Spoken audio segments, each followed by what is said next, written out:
మరలా ఆయన సన్నిధిలోనికి మనం రావడం జరిగింది. Our theme for these meetings is comfort. ఈ సభలలో ఉన్నటువంటి ముఖ్యమైన అంశము ఆదరణ, ఓదార్పు. We were looking at Isaiah chapter 40, a chapter of comfort. యెషయా గ్రంథం 40వ అధ్యాయాన్ని ఆదరణకు సంబంధించిన అధ్యాయంగా మనం ధ్యానం చేశాం. Our comfort centers around our God. మన ఆదరణ మన దేవుని చుట్టూ ఉన్నది. దేవుడే మన ఆదరణకు కేంద్ర బిందువు.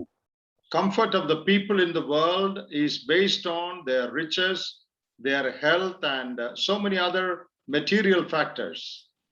లోకంలో ఉన్న ప్రజలకు అందించబడే ఆదరణ వారి ధనం మీద, అధికారం మీద, వేరే వేరే అంశాల మీద ఆధారపడి ఉంటాయి. But for God's people, their comfort is founded upon the person of God. కానీ దేవుని ప్రజలకు సంబంధించినటువంటి ఆదరణ దేవుని యొక్క ఆ వ్యక్తిత్వం మీద ఆధారపడి ఉంటుంది. We have that God who created the universe. మనము సృష్టికర్త అయిన దేవుని కలిగి ఉన్నాము. One who reigns upon all the nations of the world. ప్రపంచంలో ఉన్నటువంటి అన్ని రాజ్యముల మీద పరిపాలన చేసే దేవుని మనం కలిగి ఉన్నాం. One who takes care of us like a shepherd takes care of his sheep. ఒక కాపరి తన గొర్రెల మందను ఎలా శ్రద్ధ వహిస్తాడో మన విషయమై శ్రద్ధ వహించేటువంటి ప్రభు ఉన్నాడు. And our God is one who strengthens those who are weak. ఎవరైతే బలహీనులుగా ఉన్నారో వారిని బలపరిచేవాడు మన ప్రభు. So we find our comfort in our God who is always with us. మనకు ఆదరణ అందించేటువంటి మన దేవుని మనం నిత్యము కనుగొంటాం. And we saw this morning that all the three persons in Godhead is referred to as comforter in the Bible. త్రిత్వమై ఉన్న త్రియేక దేవునిలో ఉన్నటువంటి ముగ్గురు వ్యక్తులు కూడా వారు ఆదరణకర్తలు అనే మాటలు మనం విన్నాం. Father is referred to as God of all comfort.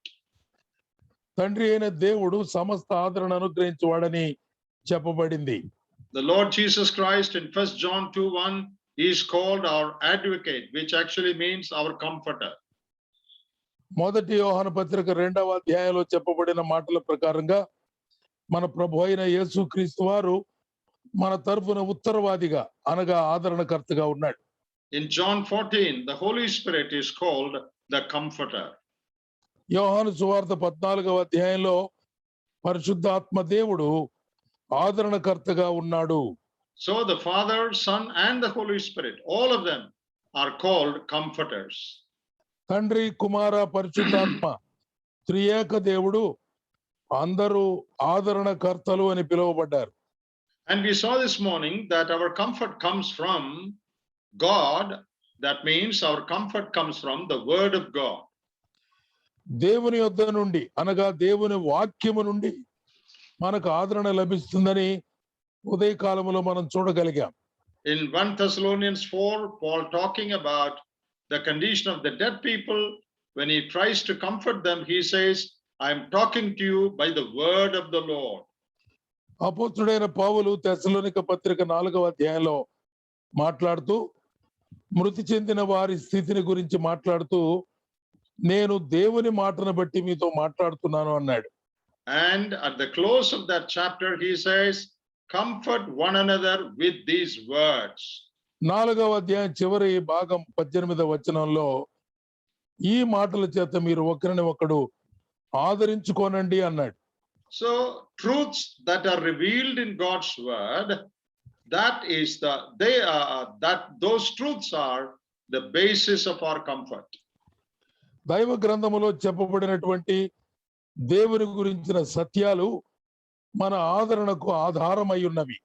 So when we study and meditate and look into God's word, the word of God would comfort us. దేవుని యొక్క వాక్యాన్ని చదువుతూ అధ్యయనం చేస్తూ ధ్యానం చేస్తూ ఉన్నప్పుడు వాక్యము మనలను ఆదరిస్తుంది. So tonight we are going to look into some of the truths revealed in God's word.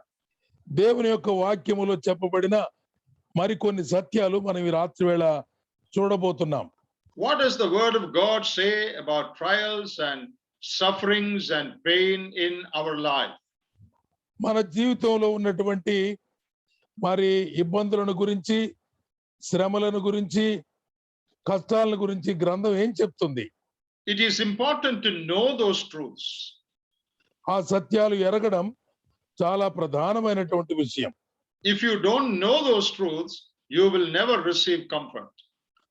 ఆ సత్యాలు మనము ఎరగకుండా ఉంటే ఆదరణ ఎంత మాత్రం లేం.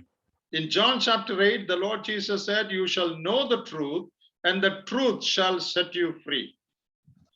యోహాను సువార్త 8వ అధ్యాయంలో మీరు సత్యమును గ్రహించెదరు, సత్యము మిమ్మల్ని సర్వ సత్యములోనికి నడిపించునని. The truth will set you free only if you know those truths. మీరు సత్యము ఎరిగితేనే సత్యము మిమ్మల్ని స్వతంత్రులుగా చేస్తుంది అని చెప్పాడు.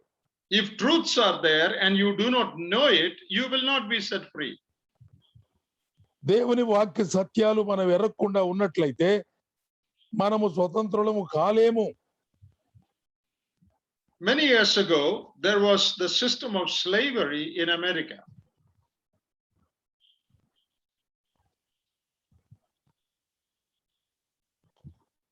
In the United States, there was the system of slavery many years ago.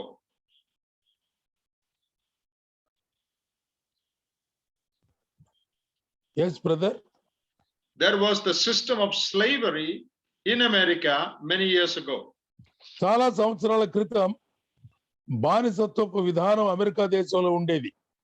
People brought from Africa were made to work as slaves. Africa దేశం నుండి మనుషులను తీసుకుని వచ్చి వారిని బానిసలుగా మార్చి పని చేయించేవారు. But Abraham Lincoln, when he became the president, that slavery was abolished. Abraham Lincoln గారు ఆ దేశపు మరి ప్రెసిడెంట్ అయినప్పుడు ఆయన అక్కడ ఉన్నటువంటి బానిసత్వపు విధానాలు తొలగించేశాడు, అబాలిష్ చేశాడు. He signed the declaration of emancipation of slavery. No more slavery. ఆయన ప్రెసిడెంట్ గా ఉన్నప్పుడు ఈ బానిసత్వపు విధానాలు రద్దుపరిచాడు. All the slaves in America were freed, or they could become free. America దేశంలో ఉన్నటువంటి బానిసలందరూ కూడా స్వతంత్రులయ్యారు. This was probably signed maybe in Washington. ఇది Washington పట్టణంలో మహానగరంలో సంతకం చేయబడి ఉండవచ్చు. In those days, communication was very slow, not as fast as it is today. ఆ దినాలలో ఈ సమాచారం అన్ని ప్రాంతాలకు అందడం చాలా ఆలస్యంగా జరిగేది, ఇప్పుడున్నట్టుగా లేదు. There is a state called Texas, far away from Washington. Washington పట్టణానికి టెక్సాస్ అనే ప్రాంతం చాలా దూరంలో ఉన్నది.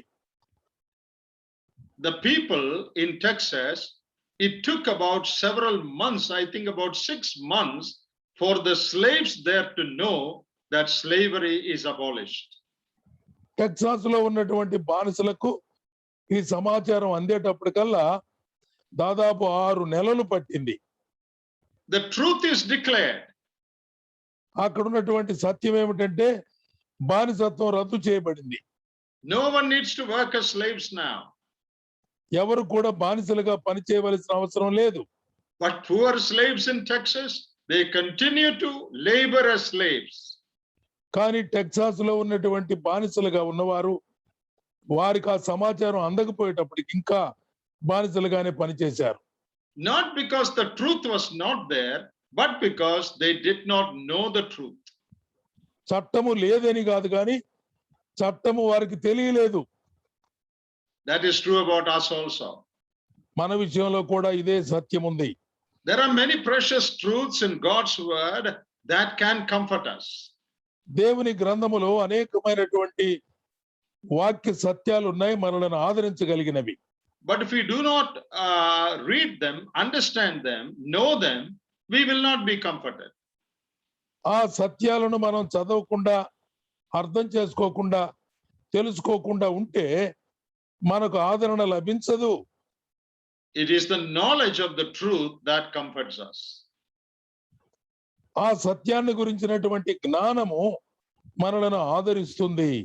So we will look at some passages in the scriptures that can give us comfort, some truths that can set us free from the slavery of sorrow and anxiety. దైవ గ్రంథములో ఉన్న కొన్ని లేఖన భాగాలు మనం చదివితే ఏ బాధలు, శ్రమలనే బానిసత్వంలో మనం ఇంకా బంధించబడి ఉన్నామో వాటి నుండి విడుదల కలుగుతుంది. I would like to show you 6 truths that can set us free from worry, anxiety, and disappointment. మనకున్నటువంటి మరి బాధ, ఆందోళన, ఇబ్బందికరమైన పరిస్థితుల్లో నుంచి మనకు విడుదల దొరికే అవకాశం ఉన్నది. 6 truths that can comfort us. 6 సత్యాలు మనలను ఆదరించగలవు. There are many more in the word of God, but we cannot look at all of them. So we have picked up a few. గ్రంథములో చాలా విషయాలు ఉన్నాయి కానీ కొన్ని మాత్రమే మనం గమనించగలం. The first truth is to know that all trials God sends our way are with a purpose and meant for our good.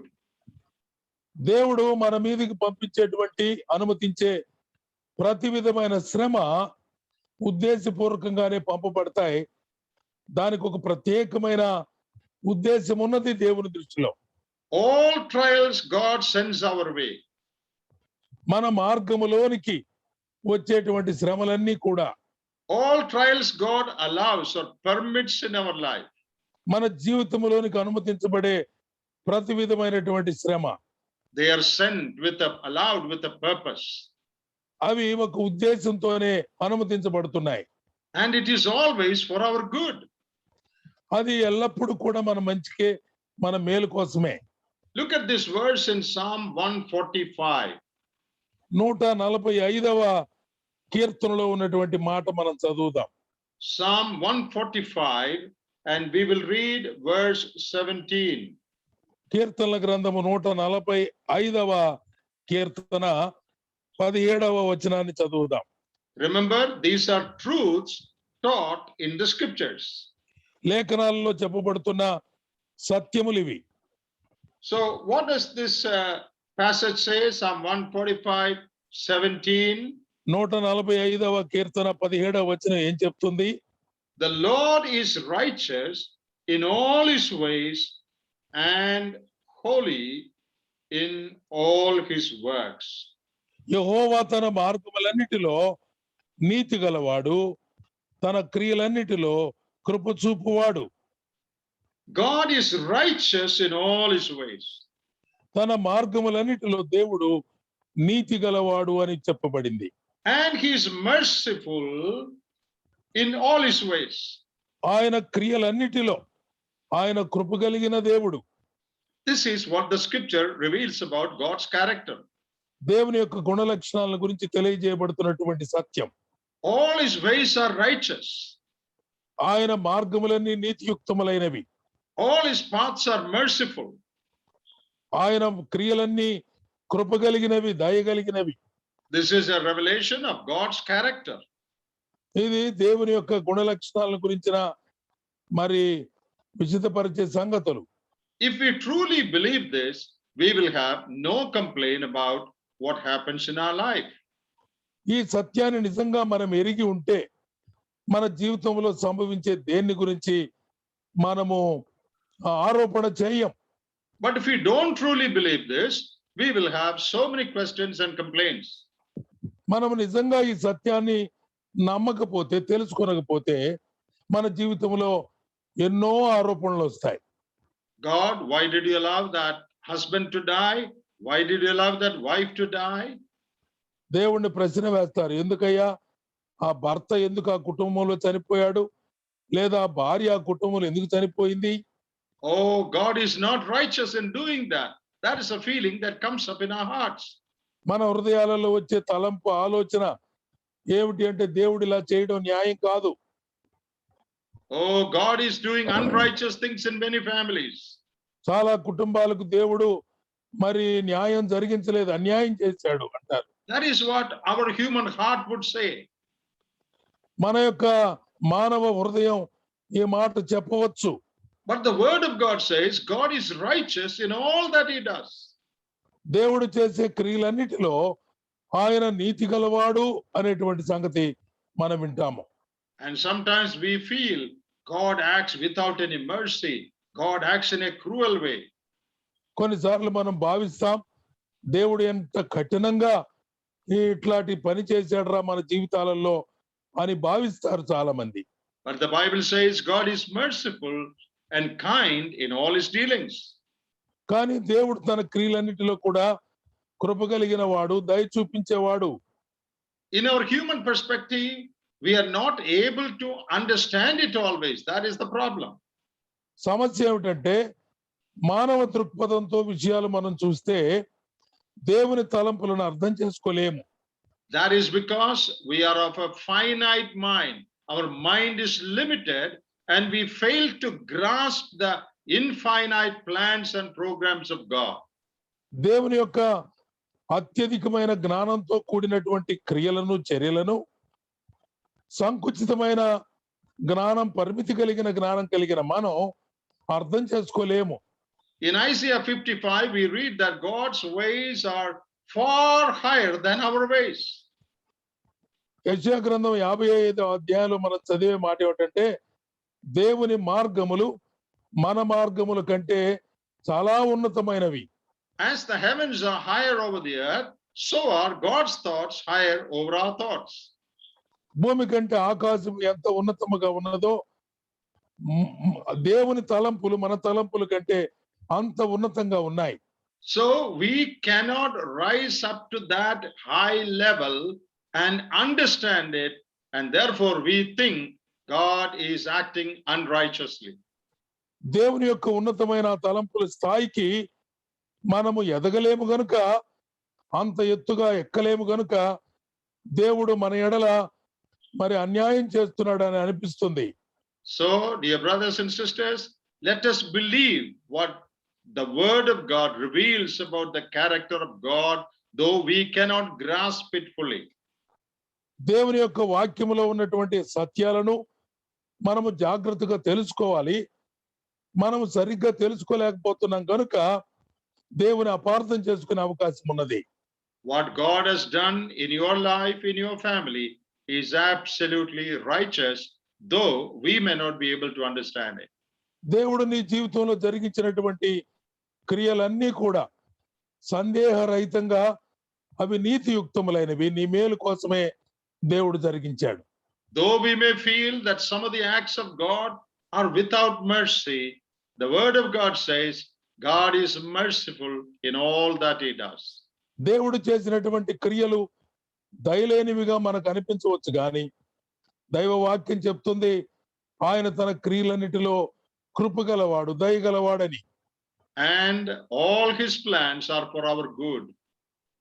దేవుని యొక్క ప్రణాళికలన్నీ కూడా మన మేలు కొరకే, మన మంచి కొరకే. In Jeremiah chapter 29, ఇర్మియా గ్రంథము 29వ అధ్యాయంలో there is a good verse that talks about God's plan for Israel. ఇశ్రాయేలు ప్రజల పట్ల దేవునికి ఉన్నటువంటి ఒక గొప్ప తలంపు కనబడుతుంది. Though it is about Israel, I think that can be applied to us also as God's people. దేవుని ప్రజలుగా ఈ వచనాన్ని మనం కూడా తీసుకోవచ్చు. అది ఇశ్రాయేలు కొరకు చెప్పబడింది. అయినా 29:11 says, "For I know the thoughts that I think toward you, saith the Lord, thoughts of peace and not of evil, to give you an expected end."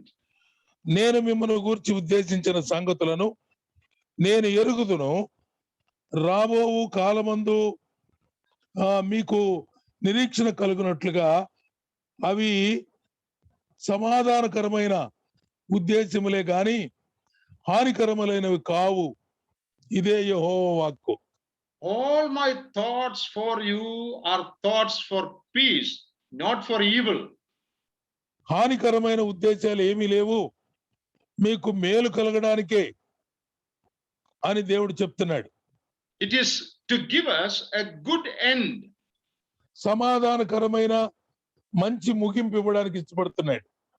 It is not of evil, it says here. హానికరమైన సంగతులు కాదు దేవుని ఉద్దేశం. God's plans are never evil because God is not evil.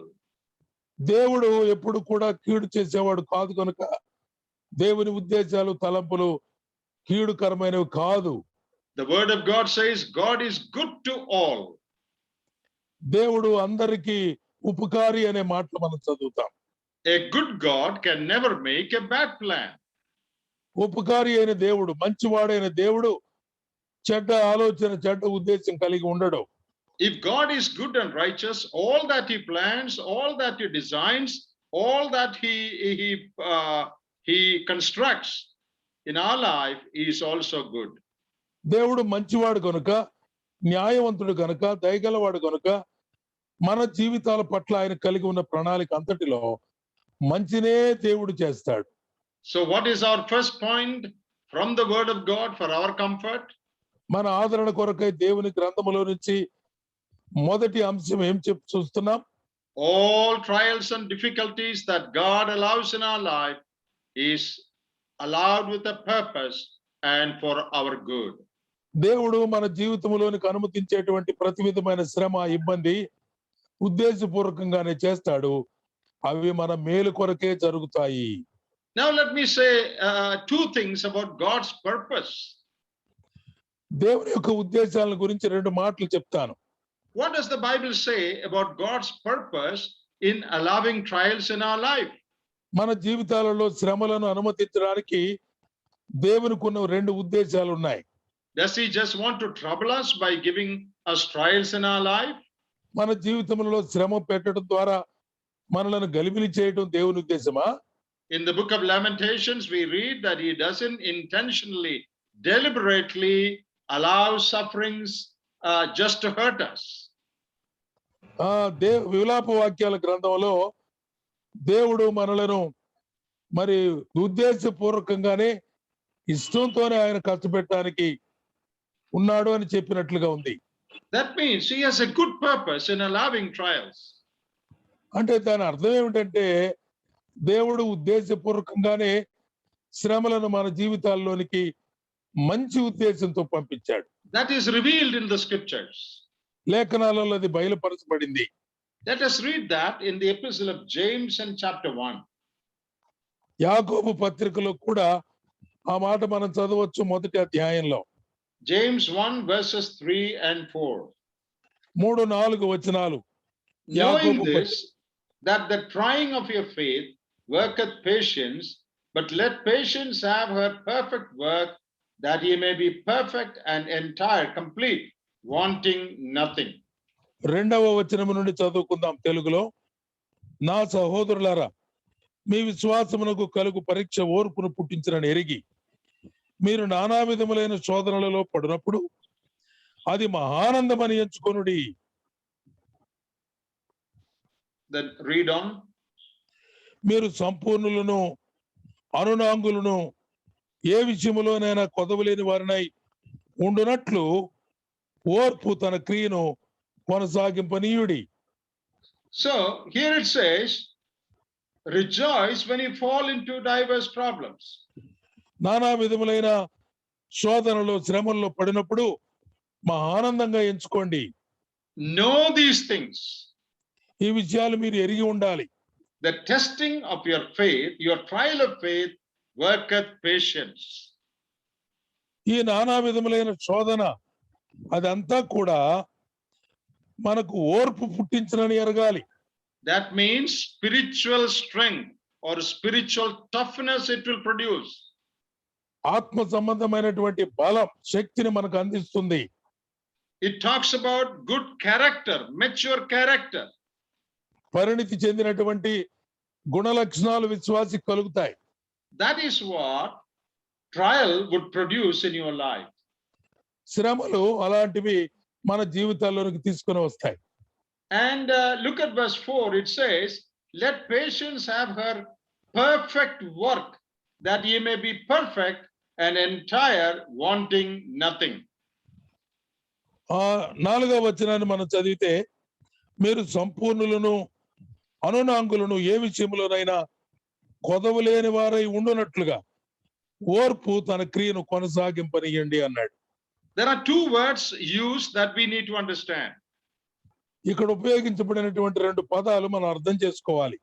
In the English Bible, the word perfect is used. Endurance have its perfect result.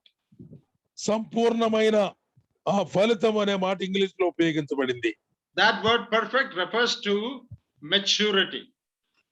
ఇది అభివృద్ధి చెందుట లేక పరిణితి చెందుట, It talks about పరిపక్వమగుట, spiritual maturity. ఆత్మ సంబంధమైన పరిణితి. Then another word used there, entire or complete. కొదవలేని వారై ఉండునట్లు అన్నాడు. That word actually means with every part intact, everything in its own place, properly arranged.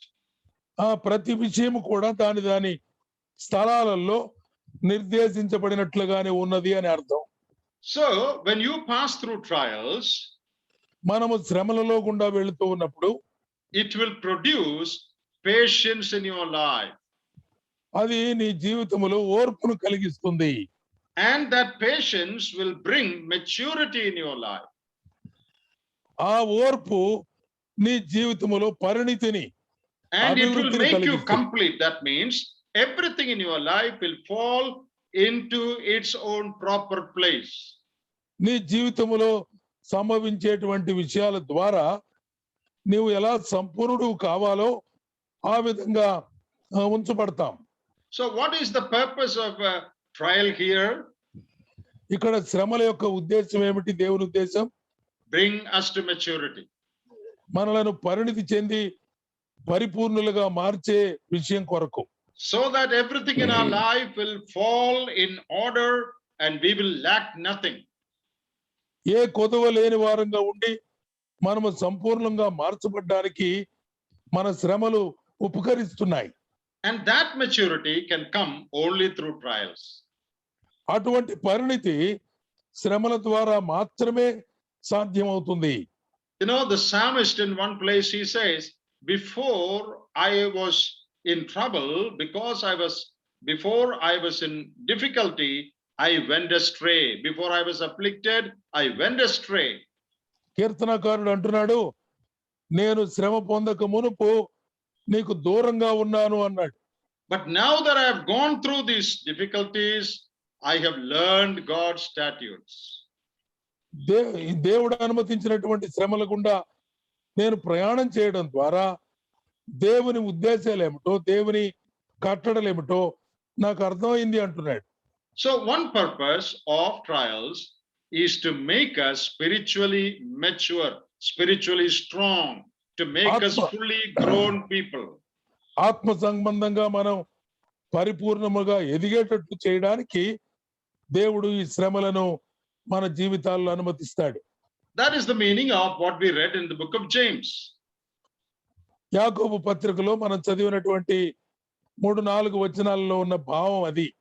The same thing is said in Romans chapter 5. రోమీయులకు రాసిన పత్రిక 5వ అధ్యాయంలో కూడా ఇదే విషయం చెప్పబడింది. Let us read that also, Romans 5 and verse 3. అది కూడా మనం చదువుదాం, గమనించండి. రోమీయులకు రాసిన పత్రిక 5వ అధ్యాయం 3వ వచనం. And not only so, but we glory in tribulations also, knowing that tribulations worketh patience, verse 4, and patience experience, and experience hope. 5వ అధ్యాయంలో మనము 3వ వచనాన్ని చదివితే, అంతేకాదు శ్రమ ఓర్పు, ఓర్పు పరీక్ష నిరీక్షణ కలుగజేయనని ఎరిగి శ్రమల యందు అతిశయపడదాము. So what do we read here? ఇక్కడ ఏం చదువుతున్నాం? Here we read in Romans that we glory, or that means we rejoice in tribulations. శ్రమలలో మనం ఆనందపడవలసిన వారంగా ఉన్నాం. James also said we should rejoice in tribulation. శ్రమలలో మనం ఆనందపడవలసిందని యాకోబు కూడా అన్నాడు. And James said, knowing certain things, rejoice. కొన్ని సంగతులు మనం ఎరిగిన వారమై ఆనందపడుతూ ఉన్నాము అన్నాడు. Here also it says, knowing certain things. మనము శ్రమల యందు అతిశయపడుతున్నాము. What should ఎరిగిన we వారమని. know? What should we ఉండాలి? know? ఏమెరిగి ఉండాలి? Tribulation worketh patience. శ్రమల ద్వారా మనకు ఓర్పు వస్తుందని ఎరగాలి. And that patience will produce good character. ఆ ఓర్పు మనకు మంచి గుణ లక్షణాలను అందిస్తుందని గ్రహించాలి. That means Christ-like character. క్రీస్తును పోలినటువంటి గుణ లక్షణాలు. So trials and difficulties produce patience in us, and as we patiently wait upon the Lord under his hands, we will become good in our character. శ్రమలు మన జీవితాలలో ఓర్పును పుట్టిస్తాయి. ఓర్పు ద్వారా క్రీస్తును పోలినటువంటి గుణ లక్షణాలు మనం సంతరించుకొని మన యొక్క గుణ లక్షణాలు ప్రభువును పోలినట్టుగా ఉంటాయి. So trials help in the production of Christ-like character in us. మనలో క్రీస్తును పోలినటువంటి గుణ లక్షణాలు రావాలి అంటే శ్రమల ద్వారా మాత్రమే సాధ్యపడుతుంది. That is God's ultimate plan for every believer. ప్రతి విశ్వాసి జీవితంలో దేవుడు కోరుకుంటున్నటువంటి సత్యం అది. That we might grow into the character of Christ. క్రీస్తు యొక్క సారూప్యతలోనికి మార్చబడ్డాం. దేవుని Till that ఉద్దేశం. happens, he allows difficulties in our life on this earth. అలాగున నెరవేరు వరకు మనలో ఆ మార్పు వచ్చేంత వరకు భూమి మీద ఉన్నటువంటి మనకు శ్రమలు అనుమతిస్తూనే ఉంటాడు. As we pass through these trials, all the dross, all the impurities will be melted away. మనలో ఉన్నటువంటి మలినాలన్నీ, అవసరము లేనివన్నీ ఈ శ్రమల అగ్నిలో పరీక్షించబడగా అన్ని వెళ్ళిపోతాయి. As we pass through trials, our pride and our arrogance and our anger, all those things come down. శ్రమల ద్వారా మనలో ఉన్న గర్వము, మనలో ఉన్నటువంటి దురుస్తనము, మనలో ఉన్న కోపము అన్ని కూడా వెళ్ళిపోతాయి. We become humble, we become more loving, and we will be very gracious and gentle in our dealings with people. ప్రజలతో మన యొక్క విధానాలు ఎలా ఉంటాయంటే ప్రేమపూరితమైనవిగా, దయగలిగినవిగా, సున్నితమైనవిగా, మృదువైన రీతిలో మనము ప్రజలను మరి కలుసుకోగలుగుతాం. So James chapter 1 and Romans chapter 5 teach that trials are meant to produce patience and character in our life. రోమా పత్రిక 5వ అధ్యాయంలోను, యాకోబు పత్రిక 1వ అధ్యాయంలోను మనం నేర్చుకుంటున్న సత్యం ఏమిటంటే శ్రమల ద్వారా ఓర్పు, ఓర్పు ద్వారా ఆత్మీయతలో పరిణితి, దాని ద్వారా ప్రభు అయిన యేసుక్రీస్తు వారి యొక్క స్వభావ లక్షణాలు మనకు వస్తాయి. We know about goldsmiths who melt gold in a very high temperature so that all the impurities, that is called dross, in the gold will come up and it will be taken away. బంగారపు పని చేసే కంసాలి వారిని గురించి మనకు తెలుసు. వారు బంగారాన్ని బాగా ఎక్కువ వేడిలో కరిగించి బంగారములో ఉన్న మలినాలన్నిటినీ తొలగిస్తారు. And how long will he keep that fire on? ఎంతసేపు ఆ బంగారం మీద ఆ వేడి లేక మంట ఉంచుతాడు?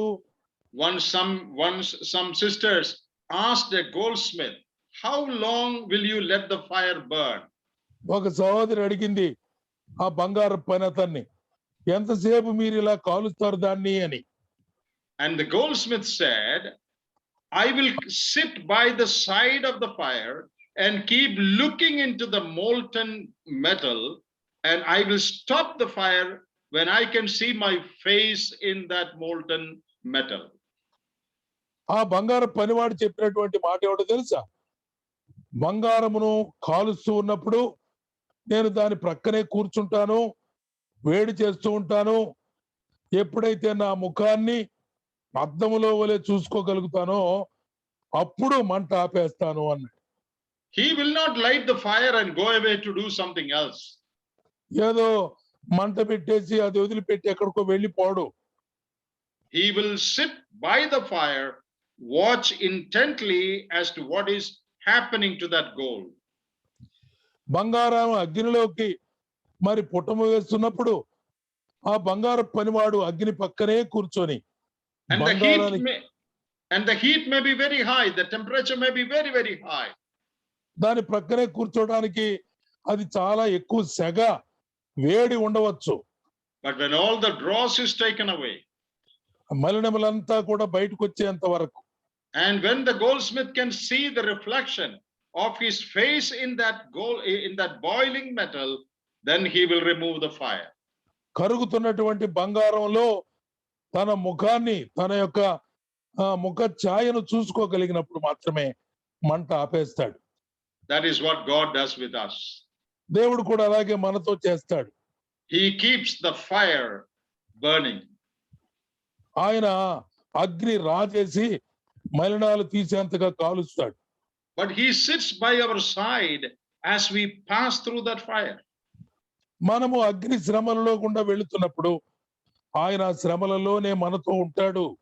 He is not sleeping at that time.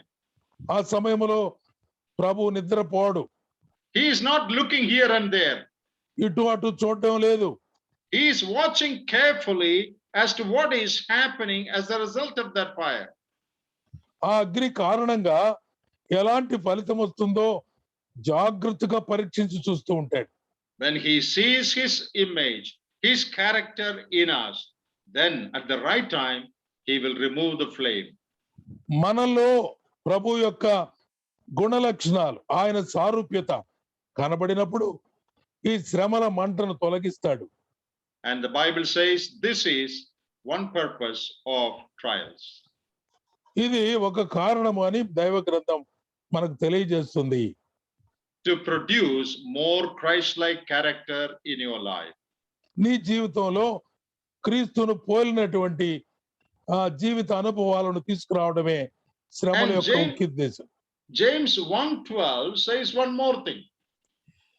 యాకోబు పత్రిక 1వ అధ్యాయం 12వ వచనం మరొక సంగతి తెలియజేస్తుంది. Blessed is the man that endureth temptation, for when he is tried, he shall receive the crown of life which the Lord hath promised to them that love him. శోధన సహించువాడు ధన్యుడు, అతడు శోధనకు నిలిచిన వాడై ప్రభువు తనను ప్రేమించు వారికి వాగ్దానం చేసిన జీవ కిరీటము పొందును. They will receive, those who endure temptation will receive the crown of life. శోధన సహించేవాడు మరి దేవుడు వాగ్దానం చేసిన జీవ కిరీటం పొందుతాడు. So it will produce good character in us. It will also fetch us crown of life. అది క్రీస్తును పోలినటువంటి అనుభవంలోనికి తేవడం మాత్రమే కాకుండా జీవ కిరీటాన్ని మనకు అందిస్తుంది.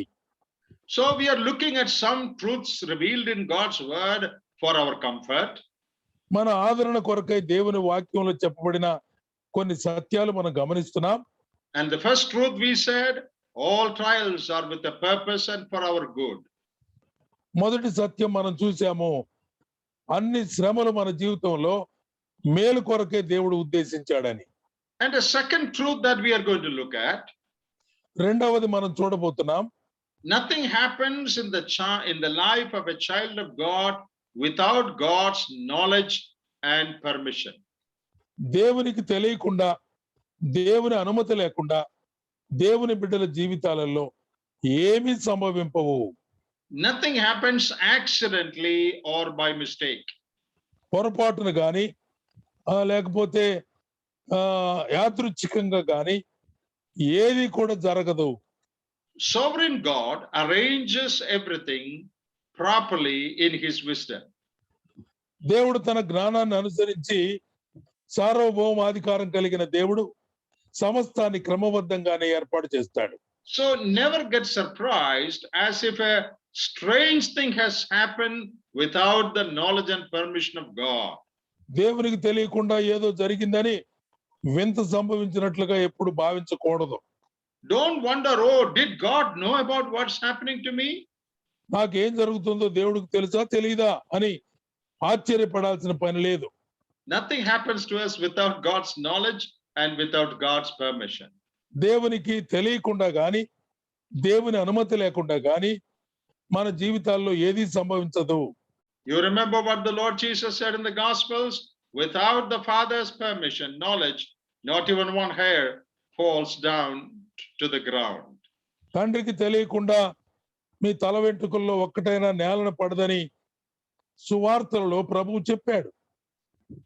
If we truly believe that, ఈ సత్యాన్ని మనం యథార్థంగా నమ్మితే we will have the confidence that all that happened in my life is permitted by God and He knows what has happened to me. నా జీవితంలో జరిగిన సంభవాలన్నీ కూడా దేవునికి తెలియకుండా జరగలేదు, దేవుని అనుమతి లేకుండా జరగలేదని మనం తెలుసుకోగలం. In Job chapter 1 and verse 10, we see a great truth. యోహాను సువార్త మొదటి అధ్యాయం 10వ వచనంలో Job, book of Job chapter 1. యోబు గ్రంథం మొదటి అధ్యాయం 10వ వచనంలో ఒక అద్భుత సత్యాన్ని మనం చూస్తాం. Here Satan is talking to God. సాతానుడు దేవుడితో మాట్లాడుతున్నాడు. And he says, you have made a hedge around him and about his house and about all that he has on every side. 10వ వచనంలో చెప్పబడిన మాట, నీవు అతనికిని అతని ఇంటి వారికిని అతని ఇంటికిని అతనికి కలిగిన సమస్తానికిని కంచె వేసితివి అన్నాడు. This is a great truth that Satan said. సాతాను చెప్పిన ఒక గొప్ప సత్యం ఇది. We don't read this truth anywhere else in the Bible. Bible గ్రంథంలో ఇంకో వేరే స్థలంలో ఈ సత్యం చదవలేం. No prophet or apostle ever told us this. ప్రవక్తలు గాని అపోస్తలులు గాని ఈ సత్యాన్ని ఎవరూ చెప్పలేదు. But Satan gave us this wonderful truth. సాతానుడు ఈ అద్భుతమైన సత్యాన్ని తెలియజేశాడు. So he is telling God, so it has to be true. దేవునితోనే చెప్తున్నాడు కనుక ఖచ్చితంగా అది సత్యం. What is that? There is a threefold ring of security around God's people. దేవుని ప్రజల చుట్టూ 3 వలయాలలో భద్రత ఉంది. Around him, around his house, and around all that he has on every side. యోబు చుట్టూ, యోబు ఇంటి చుట్టూ, యోబుకు కలిగిన సమస్తానికి చుట్టూ అన్ని వైపులా భద్రత. On all sides. అన్ని వైపులా. If there was fence only on the right side, trouble could have come from the left side. కుడి వైపున కంచి ఉంటే ఎడమ వైపు నుంచి సమస్య రావచ్చు. If there was a fence only in the front, Satan could attack us through the back. ఎదురుగా కంచి ఉంటే వెనక వైపు నుంచి ఒకవేళ సాతానుడు చొరబడవచ్చు. But praise God, there is a fence on all sides. దేవునికి స్తోత్రం, మన చుట్టూ కంచి వేయబడింది. You know, VIPs like presidents and prime ministers, they have several rings of security around them. ఆ దేశాధినేతలుగా ఉండేటువంటి రాష్ట్రపతి, ప్రధానమంత్రి అటువంటి వారికి చుట్టూ అనేక వలయాలలో భద్రత ఉంటుంది. Around a God's child, there is a threefold security. దేవుని ప్రజల చుట్టూ 3 అంచెల 3 వలయాల భద్రత ఉన్నది. Unless God allows that hedge to be broken down, unless he removes that hedge, no enemy can come in and touch us. ఆ కంచెలను దేవుడు తొలగిస్తే తప్ప ఏ శత్రువు కంచె దాటి లోపలికి రాలేడు. In the case of Job, as a special case, God allowed some of those fences to be removed. దేవుడు ప్రత్యేకమైన ఉద్దేశంతో మరి ఆయన చుట్టూ ఉన్నటువంటి ఆ కంచెలను తొలగించడానికి ఇష్టపడ్డాడు. Is it a truth only about Job? యోబు విషయంలో మాత్రమేనా? What about us? మన విషయం ఏమిటి? I think this is a truth about all of God's children. దేవుని ప్రజలందరికీ కూడా ఇదే సత్యం వర్తిస్తుంది. If something has happened that has happened because the Lord permitted it and removed the hedge around us. మన జీవితాల్లో ఏదైనా సంభవించిందంటే దేవుడే ఆ కంచెను తొలగించిన కారణం చేతే తప్ప, దేవుడు అనుమతిస్తేనే తప్ప, లేకపోతే జరగదు. No enemy or evil force can force his way into our life. మన జీవితాల్లోనికి ఏ శక్తి, ఏ కీడు చొరబడి రావడానికి వీల్లేదు. In Psalm 34, we read that the angel of the Lord encampeth around his children. 34వ కీర్తనలో మనం చదువుతాం, దేవుని దూతల యొక్క కాపుదల ఆయన యందు భయభక్తులు గల వారి చుట్టూ ఉంటుంది అనే మాటలు. So only if the Lord allows something to happen, it will happen to us. దేవుడు అనుమతిస్తే తప్ప మన జీవితాల్లో ఏది సంభవించడానికి వీలు కాదు. This is a truth the word of God reveals. దేవుని యొక్క వాక్యములో ఉన్న అద్భుతమైన సత్యం బయలుపరచబడింది. Comfort one another with these words. ఈ మాటల చేత మీరు ఒకరిని ఒకడు ఆదరించుకోనండి. Brother, sister, what has happened in your home has happened with God's permission. దేవుని యొక్క అనుమతితోనే ప్రియమైన సహోదరుడా సహోదరి, మీ కుటుంబంలో జరిగినటువంటి సంభవాలు ఆయన అనుమతి లేకుండా జరగలేదు. In our sight, it might look like an accident, but in God's sight, there is no accident. మనము మన దృష్టిలో అది సడన్ గా జరిగింది అని అనిపిస్తుంది, కానీ యాదృచ్ఛికంగా జరిగింది అనుకుంటాం, కానీ దేవుని దృష్టిలో అలా కాదు. What a wonderful truth that is. ఎంత అద్భుతమైన సత్యం అది. A third truth that should comfort us from the word of God. దేవుని యొక్క వాక్యములో నుంచి మనం తెలుసుకోబోయేటువంటి మూడవ సత్యం ఏమిటంటే, the sufferings God allows in our life will never be more than what we can bear. మనము భరించగలిగినటువంటి శ్రమ తప్ప దేవుడు వేరే వాటిని అనుమతించడు. In 1 Corinthians chapter 10 and verse 13, we read that. కొరింథీయులకు రాసిన మొదటి పత్రిక 10వ అధ్యాయంలో ఆ సంగతులు మనము చదవగలం. Chapter 10 verse 13. No temptation has taken you but such as is common to man, but God is faithful, who will not suffer you to be tempted above that you are able, but will with the temptation also make a way to escape, that you may be able to bear it. మొదటి కొరింథీ పత్రిక 10వ అధ్యాయం 13వ వచనములో మనం చదివితే, సాధారణముగా మనుషులకు కలుగు శోధన తప్ప మరి ఏది మీకు సంభవింపలేదు. దేవుడు నమ్మదగిన వాడు, మీరు సహింపగలిగినంతటి కంటే ఎక్కువగా ఆయన మిమ్మల్ని శోధింపనియ్యడు. అంతేకాదు, సహింపగలుగుటకు ఆయన శోధనతో కూడా తప్పించుకునే మార్గమును కలుగుజేయు. Here is a truth from which we should take comfort. Pardon? Here is a truth from which we should take comfort. ఇక్కడ ఉన్నటువంటి సత్యము మనలను ఆదరించేదిగా కనబడుతుంది. God will not allow a suffering that we cannot handle. మనము భరించలేనటువంటి శ్రమ, శోధన దేవుడు అనుమతించడు. And along with that difficulty, he will also make a way of escape so that we can bear it. శోధన తప్పించుకోవడానికి కూడా ఆయన మార్గాన్ని మనకు ఏర్పాటు చేస్తాడు. There is nothing called unbearable pain or suffering in the life of a believer. విశ్వాసి జీవితంలో సహించలేని శ్రమ, సహించలేని బాధ అంటూ ఏం ఉండదు. Sometimes in our talk, in our human terms, we may say, oh, this is something we cannot bear. మానవ మాత్రులం కనుక మన సంభాషణలో అప్పుడప్పుడు అంటాం, అబ్బో ఇది భరించలేందయ్యా అంటాం.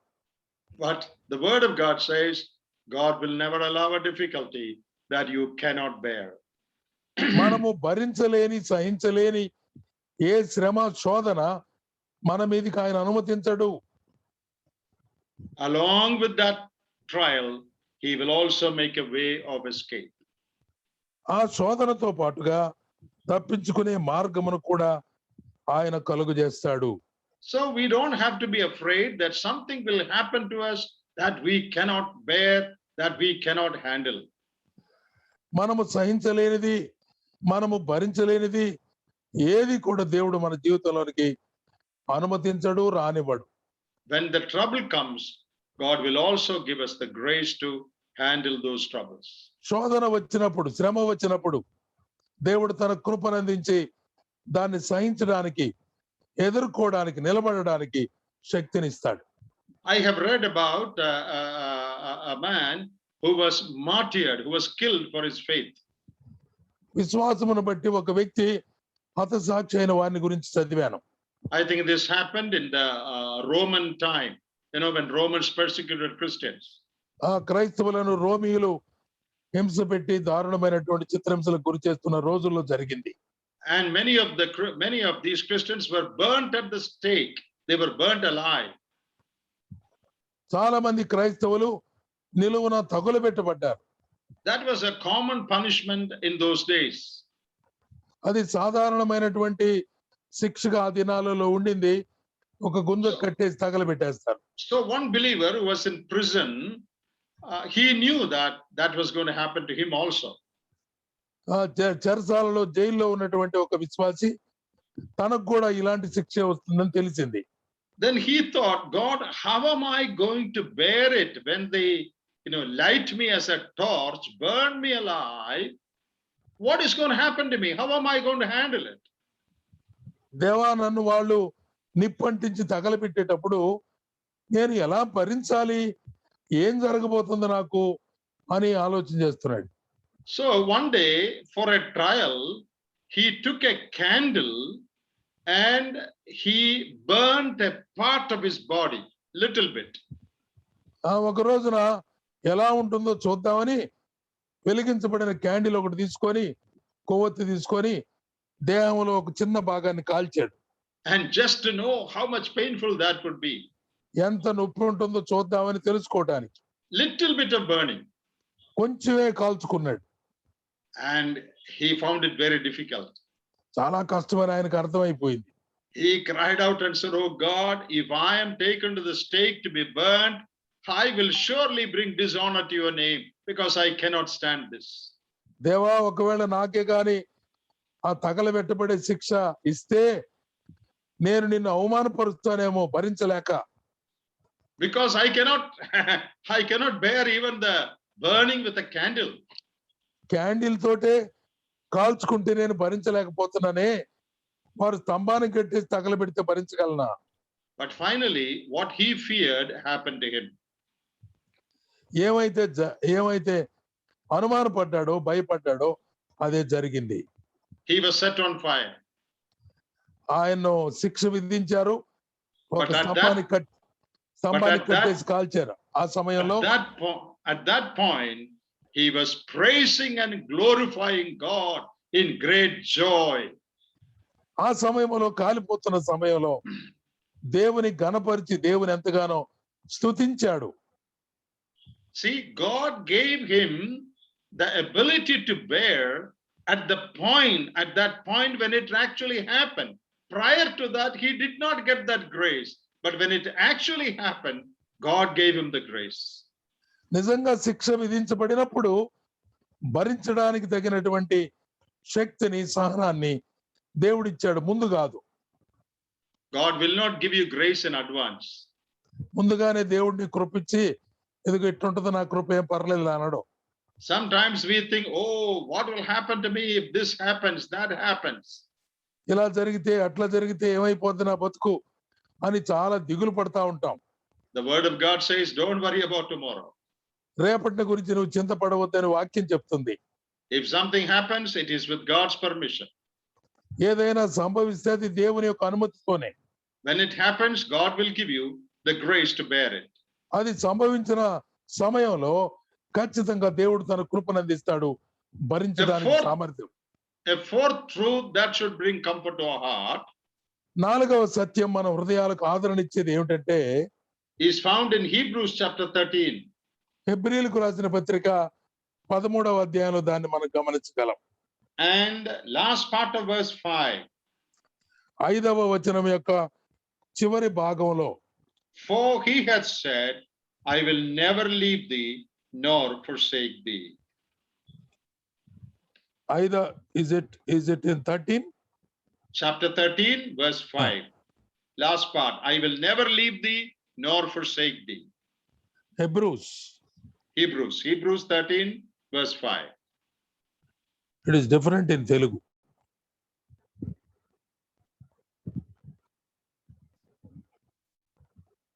Epistle to the Hebrews, chapter 13, verse Yeah. 5. ధనాపేక్ష లేని వారై మీరు కలిగిన Yeah. వాటితో తృప్తి పొంది ఉండుడి, నిన్ను ఏమాత్రము విడువను, నిన్ను ఎడబాయనని ఆయనయే చెప్పిన కదా. Yes, He has said, I will never leave thee nor forsake thee. నిన్ను ఏమాత్రము విడువను, నిన్ను ఎన్నడు ఎడబాయను. God has promised that he will never leave us alone. మనల్ని ఎప్పుడు కూడా ఒంటరిగా విడిచిపెట్టును అని ప్రభు వాగ్దానం చేశాడు. As we pass through difficulties, he will be with us. శ్రమలలో గుండా మనం ప్రయాణం చేస్తున్నప్పుడు ఆయన మనల్ని వెన్నంటి ఉంటాడు. The psalmist in Psalm 23 said, కీర్తనల గ్రంథం 23వ కీర్తనలో చెప్తున్న మాట, though I walk through the valley of the shadow of death, I will fear no evil, for thou art with me. గాఢాంధకారపు లోయలలో నేను సంచరించినను, ఏ అపాయమునకు భయపడను, నీవు నాకు తోడై ఉన్నావు అన్నాడు. I am with thee, thou art with me. నీవు నాకు తోడుగా ఉన్నావు. So one great comfort in the midst of trials and pain is that our God will be with us. శ్రమలలో, శోధనలో, కష్టాల్లో ఉన్నప్పుడు మన దేవుడు మనతో పాటే ఉన్నాడన్న గొప్ప వాగ్దానం. You know, fear grips us when we think we are alone. మనము ఒంటరిగా ఉన్నాము అనేటువంటి సత్యం అనుకుంటున్నప్పుడు మనం భయపడిపోతాం. If you're walking through a narrow, dark corridor alone, you may be gripped with fear. But if you have a couple of people with you, then you have no fear. ఒంటరిగా సన్నటి గొంది లాంటి ప్రదేశంలో చీకటిలో ఒక్కడవే నడుస్తా ఉంటే భయం పట్టుకుంటుంది, కానీ 10 మందితో కలిసి వెళ్తా ఉంటే ఎలాంటి భయం ఉండదు. The Lord has promised, I will never leave you nor forsake you. అందుకే ప్రభు వాగ్దానం చేశాడు, నేను నిన్ను ఎన్నడూ విడువను, ఎడబాయను అనే మాట చెప్తున్నాడు. You remember in the book of Daniel, those faithful boys, they were put into terrible furnace. దానియేలు గ్రంథములో ఉన్నటువంటి 3 బాలురు భయంకరమైనటువంటి అగ్ని గుండములో పడవేయబడ్డారు. Then what happened? ఏం జరిగింది అప్పుడు? One like the Son of Man, you know, he was walking with them in the furnace. మనుష్య కుమారుని పోలినటువంటి ఒకడు వారితో పాటు ఆ మంటల్లో, అగ్నిలో కలిసి తిరుగుతా ఉన్నాడు. The king saw one person more in the fire than the ones he had put into the fire. అగ్నిలో పడవేసింది 3 4 మనుషులు ఉన్నట్టుగా రాజు కనుగొన్నాడు. Who was that one extra person? ఆ ఎక్కువగా ఉన్నటువంటి 4వ వ్యక్తి ఎవరు? That was the Lord Jesus Christ. ఆయనే ప్రభు అయిన యేసుక్రీస్తు వారు. What a great truth that is. ఎంత అద్భుతమైనటువంటి సత్యం అది. As we pass through dark valleys, గాఢాంధకారపు లోయలలో గుండా మనం సంచరిస్తూ ఉన్నప్పుడు we need to fear no evil because he is with us. ఏ అపాయానికి భయపడవలసిన అవసరం లేదు, కారణం ప్రభు మనకు తోడుగా ఉన్నాడు, మనతో ఉన్నాడు. As we pass through furnace, he will be with us in the furnace. అగ్ని గుండములో మనం నడుస్తూ ఉన్నప్పటికీ కూడా ప్రభు మనతోనే ఉన్నాడు. That is a great truth that should comfort us. మనలను ఆదరించే ఒక గొప్ప అద్భుతమైన సత్యం అది. A fifth truth is, 5వ సత్యం ఏమిటంటే, as we pass through difficulties, we have the provision of the word of God, of the Holy Spirit and of prayer. మనము శ్రమలలో గుండా ప్రయాణం చేస్తున్నప్పుడు మనకున్నటువంటి మరొక ధైర్యం ఏమిటంటే ప్రార్థన, పరిశుద్ధాత్మ ద్వారా ప్రార్థన చేయుట. We have 3 things for our comfort. మన ఆదరణ కొరకు 3 విషయాలు ఉన్నాయి. One is the word of God. ఒకటి దేవుని యొక్క వాక్యం. That we already explained. It is the word of God that comforts us. వాక్యము మనలను ధైర్యపరిచి ఆదరిస్తుందని ముందుగానే వివరించుకున్నాము. And yesterday we saw from John 14 that the Holy Spirit will be by our side as our comforter. పరిశుద్ధాత్మ దేవుడు మన పక్కన నిలిచి మనలను ధైర్యపరిచి బలపరిచేవాడని యోహాను సువార్త 14వ అధ్యాయంలో మనం గమనించాం. And thirdly, we have the provision of prayer to give us peace. మనకు నెమ్మది కలిగించడానికి మనకు ఒక అవకాశం దేవుడిచ్చాడు, అది ప్రార్థించుట. In Philippians chapter 4, ఫిలిప్పీలకు రాసిన పత్రిక 4వ అధ్యాయంలో verse 6 says, "Be careful for nothing, but in everything by prayer and supplication, with thanksgiving, let your requests be made known unto God." Verse 7, "And the peace of God, which passeth all understanding, shall keep your hearts and minds through Christ Jesus." ఫిలిప్పీలకు రాసిన పత్రిక 4వ అధ్యాయంలో 6 and 7. 6-7 వచనాలు.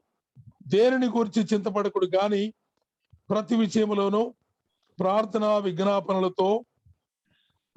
విజ్ఞాపనల చేత కృతజ్ఞతాపూర్వకంగా మీ విన్నపములు దేవునికి తెలియజేయడి. 7వ వచనం, అప్పుడు సమస్త జ్ఞానమునకు మించిన దేవుని సమాధానం యేసుక్రీస్తు వలన మీ హృదయములకును మీ తలంపులకును కావలి ఉండును. Verse 6 says, "Don't be anxious about anything." దేనిని గురించి చింతపడవద్దని 6వ వచనం చెప్తుంది. It is said like that because God knows that we as human beings, we tend to become anxious. మానవ మాత్రులుగా మనం ఏదైనా ఒక విషయాన్ని గురించి ఆలోచించి దిగులు పడి చింతపడతాం. So it is prohibited. Don't be anxious. అందుకే ప్రభు అంటున్నాడు, అక్కర్లేదు But దేనిని very గురించి often చింతపడు. we break that commandment. దేవుడు చెప్పిన ఆజ్ఞను మనము తిరస్కరిస్తాం. Someone said this is the most disobeyed command in the Bible. Don't worry. Bible గ్రంథంలో అవిధేయులయ్యేటువంటి ఒక ప్రత్యేకమైన ఆజ్ఞని ఒక ఆయన చెప్తున్నాడు. So being anxious is a sin because it is prohibited. చేయకూడని నేరం ఇది. చింతపడవద్దని ప్రభు ఆజ్ఞాపిస్తే నిత్యం చింతపడే పనిలోనే ఉంటాం. So it says, don't be anxious. మీరు చింతపడవద్దు. Then it says, pray. కానీ ప్రార్థన చేయండి. Let your needs be made known to God. మీ అవసరములన్నిటిని కూడా దేవునికి తెలియజేయండి మీ విన్నపాలు. And what will happen when we pray? ప్రార్థించినప్పుడు ఏం జరుగుతుంది? Verse 7, the peace of God will rule our hearts. సమస్త జ్ఞానమునకు మించిన దేవుని సమాధానం మీ హృదయములను తలంపులను కావలి ఉంచుతుంది అన్నాడు. That means we will get comfort when we pray. ప్రార్థించినప్పుడు మనకు ఆదరణ దొరుకుతుంది అన్నమాట. So the provision of prayer is given to us so that we might find comfort in the midst of trials and difficulties. ప్రార్థించుకునేటువంటి అవకాశాన్ని దేవుడు మనకు అనుగ్రహించాడు. మనము ఆదరించబడినట్లుగా శ్రమలలో దుఃఖాల్లో ఉన్నప్పుడు ప్రార్థన ఒక మంచి ఆయుధం. Now it is interesting to note that this verse doesn't say when you pray all your problems will be over. It doesn't say that. ఈ వచనంలో మీరు ప్రార్థన చేసినప్పుడు మీ శ్రమలు కష్టాలు అన్ని తొలగిపోతాయని చెప్పలా. The problems may continue to be there. ఒకవేళ మీ సమస్య కొనసాగుతూనే ఉండవచ్చు. But the peace of God will guard your hearts and minds. దేవుని సమాధానం మీ హృదయములకు మీ తలంపులకు కావలి ఉంటుంది అన్నాడు. That means your intellect and your emotion will be kept under peace. మీ యొక్క జ్ఞానము మీకున్నటువంటి ఉద్రేకములు అవి దేవుని యొక్క స్వాధీనములో ఉంచబడతాయని అర్థం. And that peace is called peace that passeth all understanding. సమస్త జ్ఞానమునకు మించిన దేవుని సమాధానం అని చెప్పబడింది. That means you cannot explain that peace in human terms. మానవ దృక్పథంలో మానవ పదజాలంలో దేవుని సమాధానాన్ని వివరించడం అసాధ్యమైన సంగతి. When you pray, God will give you such peace that you cannot explain by human reasoning. నీవు ప్రార్థన చేసినప్పుడు దేవుడిచ్చే సమాధానం మానవ పరిజ్ఞానానికి తగినట్టు వివరించడం కష్టం. So it doesn't say your problems will be over, but it does say God will keep your heart at peace. నీ సమస్యలు తొలగిపోతాయని చెప్పబడలేదు కానీ నీకు సమాధానం కలుగుతుందని మాత్రమే చెప్పబడింది. You know, that word keep used there is a very special word. God will keep your heart. That's a special word. కావలి ఉంచుతుంది, కావలి ఉండును అనే మాట చాలా ప్రత్యేకమైన మాట. That is a military word. ఈ కావలి ఉండడం అనేది సైన్యానికి, మిలిటరీకి సంబంధించిన పదం. Just as soldiers guard their fort with utmost security, the peace of God will guard your heart. That's the meaning. సైనికులు ఎలాగైతే తమ కోటను చాలా జాగ్రత్తగా పటిష్టమైన భద్రత కలిగి ఉంటారో అలాగే దేవుని సమాధానం కూడా మీ హృదయములను, మీ తలంపులకు కావలి ఉంచుతుంది అన్నాడు. So when you pass through difficulties, you pour out your heart to God in prayer. God will keep your heart. Sometimes He may solve your problem. Sometimes the problem may not be solved, but God will keep your heart in peace. సమస్యలు వచ్చినప్పుడు దేవుని సన్నిధిలో మన హృదయాలు కుమ్మరించి ప్రార్థించవలసి ఉంది. ప్రార్థన ద్వారా మన సమస్యలు కొన్నిసార్లు పరిష్కరించబడవచ్చు. కొన్నిసార్లు సమస్యలు కొనసాగినా కూడా దేవుని సమాధానం మనకు కావలి ఉంటుంది. So God has given us 3 provisions for our comfort. మన ఆదరణ కొరకు దేవుడు 3 రకాలైనటువంటి విషయాలు మనకు అందించాడు. He has given us the word of God. దేవుని యొక్క వాక్యాన్ని మనకిచ్చాడు. He has given us the Holy Spirit. పరిశుద్ధాత్మ దేవుని ఇచ్చాడు. And He has also given us the provision of prayer so that our hearts can be kept under peace. ప్రార్థించుకునేటువంటి అవకాశాన్ని ప్రభు ఇచ్చి మన హృదయములు, తలంపులు సమాధానం చేత కావలి ఉంచబడేటట్లుగా చేశాడు. Finally, one more word that can comfort us. ఆఖరిగా మరొక మాట మనలను ఆదరించగలుగుతుంది. Compared to eternal bliss, our trials in this earth are momentary afflictions. పరలోకపు ఆశీర్వాదాలను పోల్చుకున్నప్పుడు ఈ లోక సంబంధమైన ఈ శ్రమ ఎంత మాత్రం ఎన్న తగింది కాదు, చులకనైన ఈ శ్రమ అంటాడు పౌలు. We saw from the book of James that if you endure temptation, you will have crown in eternity. ఇక్కడ శ్రమలు మనం అనుభవించి సహించగలిగితే యాకోబు భక్తుడు అంటున్నాడు జీవ కిరీటం పొందుతారు అన్నాడు.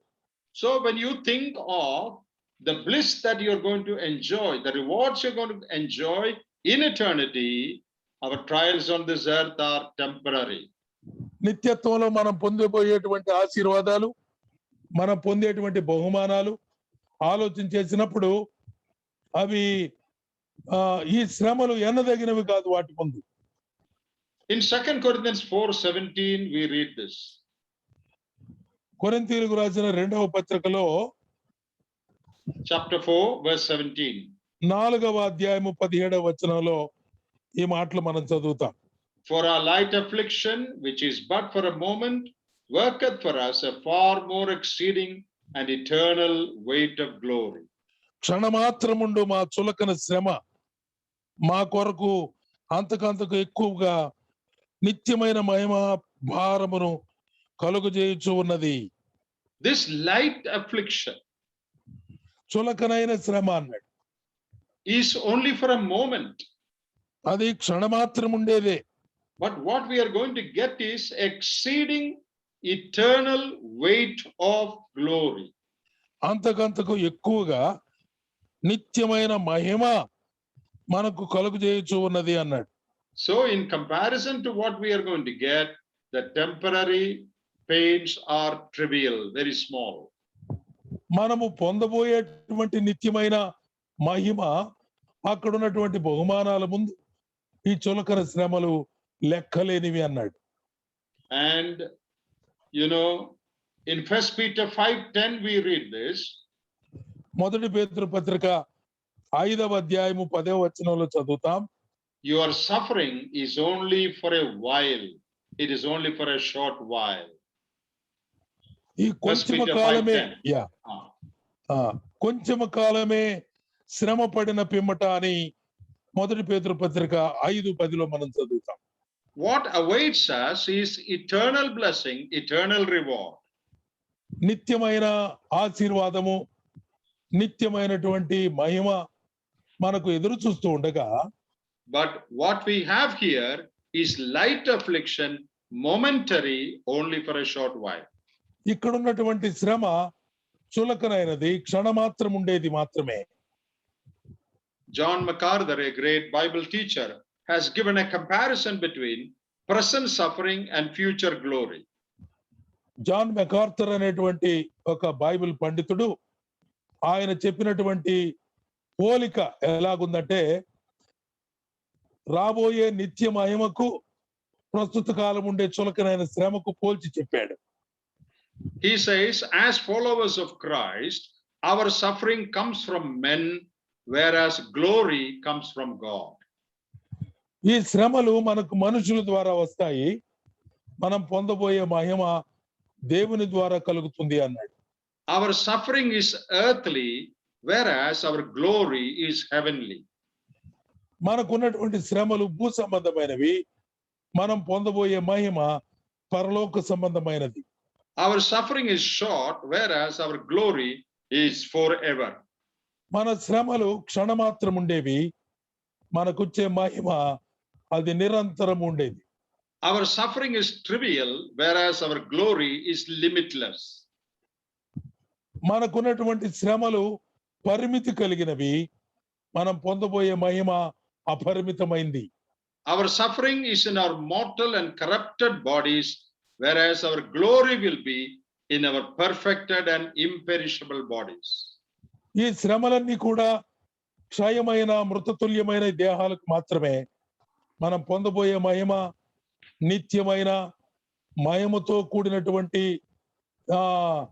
అక్షయమైన దేహాలకు అందించబడేది. So we have so many truths in God's word that should comfort us. దేవుని యొక్క వాక్యములో ఎన్నో సత్యాలు ఇలాగున మనలను ఆదరించేవి ఉన్నాయి. Let me conclude by saying this. ఈ మాటలు చెప్పుకొని మనం ముగించుకుందాము.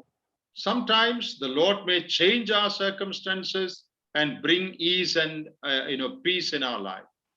కొన్నిసార్లు ప్రభు అక్కడున్న పరిస్థితులన్నిటిని కూడా మార్చివేసి సమాధానమును నెమ్మదిని అనుగ్రహించగలడు. Sometimes the Lord may never change the circumstance. He will change us so that with peace and joy we can handle the circumstances.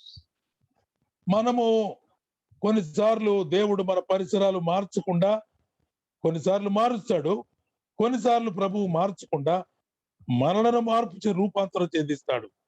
Instead of changing the circumstance, he will change us. మనలను మారుస్తాడు దేవుడు. Circumstance remains the same, problem is still there. సమస్య అలాగే నిరంతరం ఉంటుంది, కానీ ప్రభువు మనలను మార్చివేస్తాడు. But by changing us, he gives us grace to handle those problems. ఉన్నటువంటి సమస్యలను ఎదుర్కోవడానికి సమర్థవంతంగా దానిని జయించడానికి దేవుడు మనకు సామర్థ్యం, శక్తి ఇస్తాడు. Once a preacher said this in his message. ఒక ప్రసంగంలో ఒక దేవుని సేవకుడు ఇలా చెప్పాడు, a fierce dog was barking at his grandson, little baby. ఒక భయముతో కూడినటువంటి ఒక కుక్క తన చిన్న కుక్క పిల్ల దగ్గర అరుస్తా ఉంది. And the child was running in fear, saying, "Grandpa, please save me, please help me." ఆ చిన్నవాడు, మనవడు, చిన్న పిల్లవాడు ఆ కుక్కను చూసి పరిగెత్తి, తాతగారు నన్ను కాపాడండి, నన్ను రక్షించండి అని అరుస్తున్నాడు. And the grandfather took that child in his arms. ఆ చిన్న పిల్లవాడిని తన తాతగారు తన చేతుల్లోకి ఎత్తుకున్నాడు. That the child felt safe. అమ్మ కుక్క నన్ను తరవడం లేదు కానీ చాలా సంతోషించాడు. The dog is still standing by the side. కుక్క అక్కడే నిలబడి ఉంది. But the baby is now, the child is now sitting in the lap of his grandfather. The child is now barking at the dog. ఇప్పుడు పిల్లవాడు తాతగారి ఒడిలో కూర్చొని కుక్క మీద మరుగుతున్నాడు వీడు. The child is trying to frighten the dog. కుక్కను భయపెట్టడానికి ప్రయత్నం చేస్తున్నాడు తాత ఒళ్ళో. See, his circumstance did not change. The dog is still barking and standing there. కుక్క అక్కడే మరుగుతూనే ఉంది, పక్కనే ఉంది, కానీ పరిస్థితులు మార్చపోయినా But he was changed. పిల్లవాడు ఉన్నటువంటి స్థలం మారింది. He is now in the arms of his grandfather. తాతగారి యొక్క చేతిలో ఒడిలో ఆ పిల్లవాడు సురక్షితంగా ఉన్నాడు. Now he is challenging the dog. ఇప్పుడు కుక్క మీద సవాలు విసురుతున్నాడు. God may never change our circumstance sometimes. కొన్నిసార్లు మన చుట్టూ ఉన్న పరిసరాలు మార్చకపోవచ్చు. But God will change us. దేవుడు మనలను, మన స్థితిని మారుస్తాడు. May God bless these words to our hearts. మన హృదయాలకు ఈ తలంపులు ఆశీర్వాదకరంగా ఉండును గాక. Amen. Thank you brother. Amen.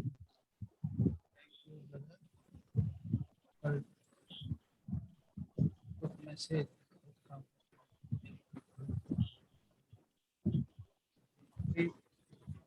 Messages are very helpful and blessed to all of people. Thanks once again. I will come back to you tomorrow.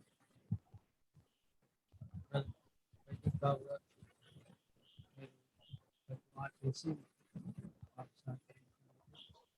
Thank you.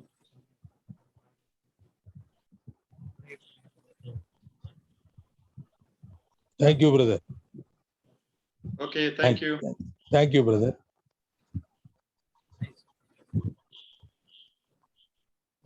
రేపు ఉదయం మనకు